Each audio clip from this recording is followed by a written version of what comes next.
नमस्ते दोस्तों, आज मैं हाज़िर हूँ एक नए टॉपिक के साथ केचुआ खाद यानी वर्मी कंपोस्ट के बारे में कि वर्मी कंपोस्ट क्या होता है, इसे कैसे बनाया जाता है और इसका इकोनॉमिक्स कैसे वर्क करता है।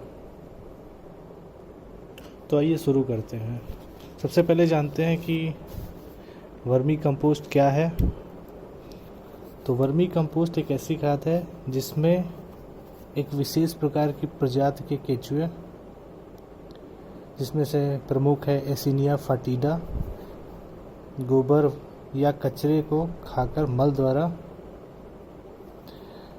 निकालते हैं, उसे वर्मी कंपोस्ट कहते हैं। अर्थात जब केचुए द्वारा ऑर्गेनिक पदार्थ से खाद बनाई जाती है तो उसे हम वर्मी कंपोस्ट कहते हैं। तो हम जान लेते हैं वर्मी कंपोस्ट के लिए हमें क्या क्या कच्चा माल चाहिए। तो हमें केचुआ खाद बनाने के लिए कच्चे माल के लिए जानवरों का गोबर चाहिए, जिसमें गाय का गोबर, भैंस का गोबर, भेड़, बकरी, घोड़े की लीद ये हम उपयोग कर सकते हैं। कृषि अपशिष्ट यानी फसलों के तने, पत्तियां, भूसे, खरपतवार की पत्तियां तथा तने, सड़ी गली सब्जियां, बगीचे की पत्तियां, गन्ने की पत्तियां इत्यादि। प्लांट रेसिड्यू यानी पादोत्पाद, लकड़ी की छाल, छिलके, गूदा, विभिन्न प्रकार की पत्तियों का कचरा, घासें, सड़क तथा रिहायशी इलाकों के स्वस्थ पौधों की पत्तियों की पत्तियाँ, शहरी इलाकों में सूती कपड़ों का अपशिष्ट, कागज इत्यादि।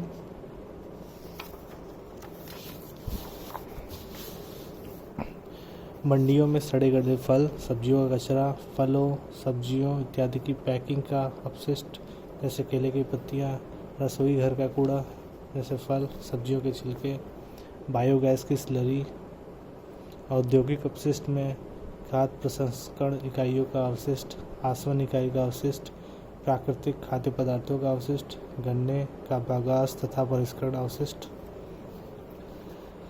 मशीनरी हमें चाहिए जो कार्बनिक अवशिष्ट को छोटे छोटे टुकड़ों में काटने हेतु यांत्रिक मशीन कटर, कार्बनिक अवशिष्ट का मिश्रण बनाने हेतु मिश्रण मशीन, खुरपी, फावड़ा, कांटा, यांत्रिक छलनी, तौलने की मशीन, पैकिंग सीलिंग मशीन, पानी छिड़काव हेतु हजारा।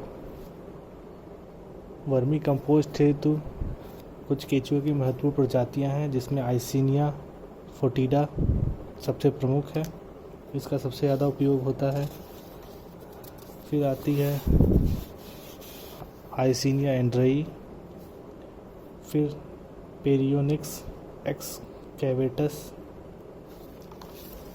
फिर यूड्रिलस यूजनी, लैम्पेटो मोरिटी, लुब्रिकस रूबेलस। पर इसमें सबसे ज़्यादा हम जो उपयोग करते हैं वो आइसिनिया फोटिडा या पेरियोनिक्स एक्सकैवेट्स का उपयोग करते हैं। इसमें देखिए पीएच इनका कैलकुलेट कर लेते हैं कि इससे जो खाद बनती है उसमें पीएच क्या आता है। तो हमारी अच्छी फसल के लिए हमारा पीएच 7 के करीब ज़्यादा होना चाहिए। तो देखिए फेरिटिमा एलोगेटा में 7.2, 7.4, 7.0, इलेक्ट्रिकल कंडक्टिविटी 0.38, 0.90, 1.20, कार्बनिक प्रतिशत देखिए आइसिनिया फोटिडा में 27%, पेरियोनिक्स एक्सकैवेटस में 30%, कैल्शियम 6, 10, 7, कार्बन इसमें ज़्यादा होता है 125, 45, नाइट्रोजन 0.42, 0.60, 0.66। तो इस तरीके से आप ये पॉज करके एक बार टेबल को देख लीजिएगा कि विभिन्न प्रकार के केचुओं में किस तरीके का हमारा कंटेंट होता है, हमारे माइक्रोन्यूट्रिएंट्स का, पीएच वैल्यू का इत्यादि। अब जान लेते हैं कि हम केचुआ खाद कैसे बनाते हैं। तो केचुए द्वारा गोबर व कचरे से खाद बनाने के लिए पानी व छाया की आवश्यकता होती है। इसके लिए सबसे पहले 6 से 8 फीट ऊंचाई का छाया पट या सेट तैयार किया जाता है। यदि कोई बहुत सघन वृक्ष है तो वह भी आपके लिए उपयुक्त रहेगा, ताकि वहाँ तापमान और छाया बनी रहे।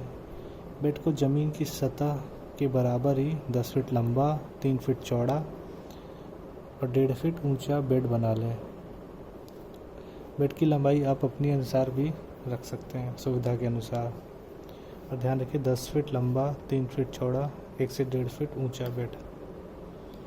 पहले बेड बनने के लिए उचित स्थान का चयन करें। चयनित स्थान की सफाई अच्छी प्रकार से करें। इसके बाद बेड की सतह को गीला कर लें। बेड की सतह गीला करने के बाद 2 से 3 इंच घास फूस या सूखे पत्ते रखें उस पर। ठीक है, आपको पहली लेयर बनानी है 2 से 3 इंच घास की या सूखे पत्तों से। ठीक है, 10-15 दिन पुराना जो गोबर है बेड में 1 से 1.5 फीट ऊंचाई तक डालें। ताज़ा गोबर आपको काम में नहीं लेना चाहिए। रसोई व फार्म के कचड़े भी आप बेड पर डाल सकते हैं। पानी का छिड़काव बेड पर करें ताकि बेड अच्छी तरीके से गीला हो जाए। ठीक है, लेकिन पानी बहुत ज़्यादा भी नहीं डालना है। 2-3 दिन के बाद आवश्यक संख्या में केचुए, जो कि मैंने बताया था एसिनिया फटीडा वैरायटी आप अगर यूज़ करना चाहते हैं, जो कि इंडिया में सबसे ज़्यादा यूज़ होती है, उसको बेड में छोड़ दें। बेड में उपयुक्त नमी बनाए रखने के लिए प्रत्येक दिन अथवा ज़रूरत के अनुसार पानी का छिड़काव करते रहें। नमी की जांच के लिए बेड से मसाला हाथ में लेकर गोला बनाकर उसे दबाने से हाथ गीला हो कर पानी ना टपके, आप उसको लीजिए, ऐसे हाथ में दबाइए और गीला होकर पानी अगर नहीं टपक रहा है आपके हाथ से तो बेड में नमी सही है। यदि हाथ गीला ना हो तो तुरंत पानी का छिड़काव करें, अन्यथा केचुए आपके मर जाएंगे। ठीक है, बेड में केचुए छोड़ने के बाद उसको ढकने के लिए घास फूस व सूखे पत्तों का कचरा बिछा दिया जाता है और ऊपर से उसे बोरी द्वारा ढक दिया जाता है। इस प्रकार से उचित नमी व रोशनी कम होने के कारण केचुए लगातार सक्रिय बने रहेंगे। वर्षा व सर्दी के मौसम को छोड़कर गर्मी में हर रोज़ पानी का छिड़काव करें। 45 से 50 दिन में आपका गोबर केचुआ खाद में बदल जाता है, जो देखने में चाय की पत्ती के समान कलर का होता है। 10 फीट लंबी, 3 फीट चौड़ी और 1 से 1.5 फीट ऊंची बेड में 4-5 कुंटल गोबर आता है। लगभग 60-65% यानी 2.5 से 3.5 कुंटल वर्मी कंपोस्ट आपका उसमें तैयार होगा। यानी आप जितना भी डालेंगे उसका 60 से 65% आपका कंपोस्ट तैयार होगा। अब वर्मी कंपोस्ट आपको मैं कुछ बेड ये दिखा देता हूँ। ये देखिए, ये बेड है, इस तरीके से आप बना सकते हैं। इसमें देखिए केचुए हैं, ठीक है, ये और ये देखिए ये भी एक बेड है। इस तरीके से भी आप बेड बना सकते हैं। ये देखिए, आप जैसे मैंने कहा था कि नमी चेक करने के लिए, और इसमें वर्मी कंपोस्ट खाद का छिड़काव हो रहा है। ठीक है, अब वर्मी कंपोस्ट से लाभ क्या है? वर्मी कंपोस्ट जिसमें असंख्य लाभदायक सूक्ष्म जीवाणु होते हैं, मिट्टी में पाए जाने वाले जीवाणुओं को सक्रिय कर मिट्टी की उर्वरा शक्ति बढ़ाते हैं। मिट्टी में वायु का संचार, जल धारण क्षमता में भी वृद्धि करते हैं, जल निकासी भी बढ़ाते हैं, ह्यूमस की मात्रा में वृद्धि करते हैं, सूक्ष्म जीवों की संख्या में वृद्धि वर्मी कंपोस्ट के उपयोग करने से बहुत संभव है। इसके अतिरिक्त वर्मी कंपोस्ट के उपयोग से पौधों के लिए आवश्यक नाइट्रोजन, फास्फोरस व पोटास की पूर्ति भी हो जाती है। वर्मी कंपोस्ट मिट्टी में पानी को रोकने की क्षमता बहुत अच्छे ढंग से वृद्धि करता है और पौधों के लिए सभी पोषक तत्व उपलब्ध कराता है। वर्मी कंपोस्ट के उपयोग से मिट्टी में रह रहे हानिकारक सूक्ष्म जीवों, फंजाई व बैक्टीरिया की क्रियाशीलता शिथिल होती है। वर्मी कंपोस्ट में पाए जाने वाले वृद्धिकारक सूक्ष्म जीव फसल की अच्छी बढ़वार में सहायक होते हैं। तो ये कुछ लाभ थे वर्मी कंपोस्ट के भी। अभी हम वर्मी कंपोस्ट और गोबर खाद और रासायनिक खाद की तुलना करते हैं। जो पीएच वैल्यू होती है केचुए खाद की 7 से 7.5 होती है, गोबर खाद की 7.2 से 7.9 होती है। तो जितना भी आपका 7 के पास रहेगा पीएच वैल्यू उतना अच्छा है। तो केचुए खाद में देखिए आपकी 7.5 तक है, यहाँ 7.9 तक है गोबर खाद का। नाइट्रोजन का परसेंटेज गोबर खाद में 0.5 से 0.93 होता है, जबकि केंचुआ खाद में 2.5 से 3 होता है। फास्फोरस गोबर खाद में 1% होता है, जबकि यहाँ पे 1.5 से 2%। पोटास गोबर खाद में 1.3% होता है और यहाँ पे 1.5 से 2। इसका उपयोग 10 टन पर हेक्टेयर होता है, यहाँ 5 टन। बाकी zinc, copper sulphate, magnesium sulphate, cobalt, boron आपके संतुलित मात्रा में होते हैं, यहाँ पे कम मात्रा में होते हैं। रासायनिक खाद और केंचुआ खाद, देखिए केंचुआ खाद का प्रयोग करेंगे तो आप ऑर्गेनिक खेती कर रहे हैं, आपके प्रोडक्ट को ज़्यादा कीमत भी मिलती है मार्केट में, किफ़ायती भी होता है। रासायनिक खाद महंगी होती है, पर ये ज़मीन की उर्वरा शक्ति को बढ़ाता है केंचुआ खाद। लेकिन रासायनिक खाद आपकी ज़्यादा उपयोग करने से आपकी ज़मीन की उर्वरा शक्ति बहुत कम होती है, उसमें जीवाणु मर जाते हैं ज़मीन में रहने वाले, और आपकी ज़मीन बंजर होने लगती है। यह जल ज़मीन को स्वस्थ बनाता है, ये प्रदूषित करता है अधिक मात्रा में उपयोग करने से। पौधरक्षक दवाइयाँ कम लगती हैं, यहाँ पे ज़्यादा लगती हैं, रोग ज़्यादा लगते हैं। फसल की शुद्धता, चमक, प्राकृतिक स्वाद रहता है। यहाँ पे आप दूषित जहरीले कीटनाशकों का खाद का प्रयोग करते हैं तो स्वाद में भी थोड़ा अंतर आता है। अभी कितना आपको केंचुआ खाद का उपयोग करना है आपकी फसल में, तो फसल के अनुसार केंचुआ खाद की प्रयोग मात्रा 2 से 5 टन पर एकड़ होती है, 2 to 5 टन पर एकड़। अगर आप धान की फसलें उगा रहे हैं जैसे गेहूँ, चावल, जौ, बाजरा, तो आपको 2 टन पर एकड़ डालना है। दालें हैं तो 2 टन पर एकड़, तिलहनी फसलें हैं तो 3 से 5 टन एकड़ ज़्यादा लगेगा। मसाले की फसलों में 4 टन पर एकड़ लगता है, 2 से 10 किलोग्राम पर पौध लगता है। साग पौधों में 4 से 6 टन पर एकड़, फलदार में 2 से 3 किलोग्राम पर वृक्ष लगता है। नकदी फसलों में 5 टन पर एकड़, शोभाकारी फसलों में 4 टन पर एकड़, प्लांटेशन में 5 किलोग्राम प्रति पौध लगता है। ठीक है। केंचुआ खाद के खेत स्तर पर प्रयोग की विधि बहुत आसान होती है। इसको खेत में बुआई के समय एक सार रूप में आपको प्रयोग कर देना है। जैसे गन्ना बुआई के समय नाली के साथ साथ प्रयुक्त की जाती है।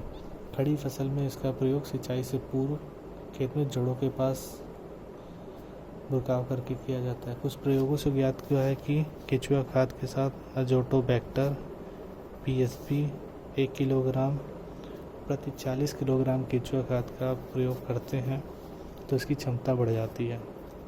फलदार वृक्षों के तनों में मुख्य तने से 3-4 फीट की दूरी पर तने के चारों ओर गोलाकार नाली बनाकर केंचुआ खाद का प्रयोग करते हैं वृक्षों में, और इसे मिट्टी से ढक देते हैं। ठीक है। अब इसका गमले में कैसे प्रयोग करते हैं, तो गमले में 1/10 से लेकर 1/3 कंपोस्ट मिट्टी लेकर मिला देना चाहिए। ठीक है। कोकोपीट भी मिला देना चाहिए। 1/3 कोकोपीट, 1/3 वर्मी कंपोस्ट, 1/3 मिट्टी, थोड़ी सी रेत, नीम की खली और कोई फंगीसाइड आपको जैविक मिलाकर आपको गमले में इसका प्रयोग करना चाहिए। 30-40 दिन के बाद आपको पुनः अगर आवश्यकता पड़ती है तो यूज़ करना चाहिए। खड़े पौधों में 2 से 3 इंच का गहरा वृत्ताकार गड्ढा बनाकर इसमें वर्मी कंपोस्ट भर देते हैं। ध्यान रखना है कि जड़ को हानि ना मिले। सीड बेड बनाने के लिए आपको वर्मी कंपोस्ट, मिट्टी और पत्तों की खाद, कोकोपीट को मिलाकर उसका बेड तैयार करके उसमें फिर आप बुआई करते हैं। अब कुछ फसलों में केंचुआ खाद का प्रयोग उद्यान की फसलों में अंगूर में अप्रैल से अक्टूबर का प्रयोग होता है, 400 किलोग्राम पर एकड़। आम, कटहल, जामुन, सहतूत में साल में 2 बार 5 किलोग्राम पर वृक्ष। नींबू, खीरनी, संतरा, माल्टा, करौदा में साल में 2 बार 3 किलोग्राम पर वृक्ष। सब्जियों में पौधरोपण के समय टमाटर, गोभी, मिर्च में लगभग 300 से 750 किलोग्राम पर एकड़। आलू, लहसुन, प्याज, शकरकंद में रोपण के समय वही 300 से 750। बेल वाली फसलों में ज़्यादा लगता है 750 किलोग्राम पर एकड़। बीज लगाने के समय लौकी, तोरई, खरबूजा की गेहूँ, धान, ज्वार, जौ, मक्का, चना में 375 किलोग्राम के करीब पर एकड़। बुआई के समय तिलहनी फसलों में करीब 450 किलोग्राम पर एकड़। नकदी फसलों में ज़्यादा लगता है 750 किलोग्राम पर एकड़। मिर्चों में 3 से 5 किलोग्राम। ठीक है। मौसमी फूल और गमलों में, ठीक है, 100 किलोग्राम। मिर्चों में आपका ज़्यादा लगेगा। प्लान हाउस में 5 किलोग्राम,